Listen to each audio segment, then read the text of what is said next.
Une image, voici la lettre que vont recevoir d'ici 10 jours 25 000 personnes en Belgique. Celles et ceux qui sont au chômage depuis plus de 20 ans et qui vont en être exclus le 1er janvier prochain. Beaucoup d'autres suivront. C'est le fruit de la limitation dans le temps des allocations de chômage votées par le gouvernement fédéral. Or, cela inquiète les syndicats et les CPAS, pour des raisons un peu différentes d'ailleurs. Explication avec Eric Bourdoux, Pierre Brouillard et Benjamin Verporten. D'ici quelques jours, certains de ces demandeurs d'emploi apprendront qu'ils sont exclus du chômage. Cela risque de générer de vives réactions. Alors à la FGTB, l'un des organismes de paiement, on s'attend à des plaintes, voire de l'agressivité.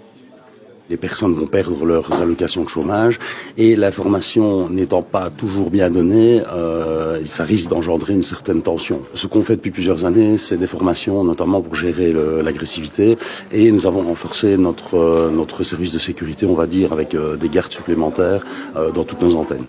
Mais pour limiter le risque, la FGTB anticipe et compte sur son bus, un point de rendez-vous pour informer, éviter les mauvaises surprises et ainsi réduire les tensions.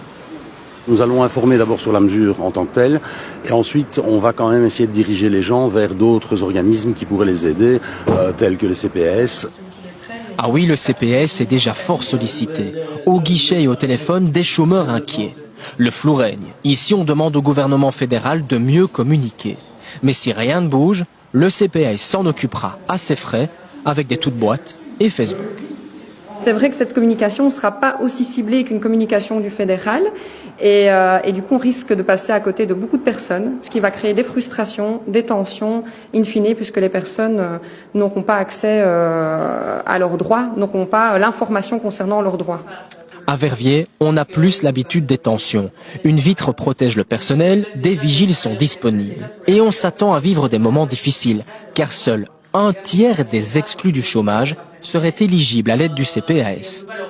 Il y a des personnes qui vont venir se présenter et auxquelles on va dire que vous n'êtes pas dans les conditions parce que c'est pas la même législation et donc qui n'auront rien. Et donc à un moment c'est difficile pour les personnes. Alors oui, dans un monde parfait, il n'y a pas de violence et tout le monde comprend, mais là avec les difficultés de la vie, je peux comprendre que les personnes se retrouvent dans des difficultés en tout cas, soit plus agressives et il faut quand même protéger notre personnel, vaut mieux prévenir que guérir comme on dit.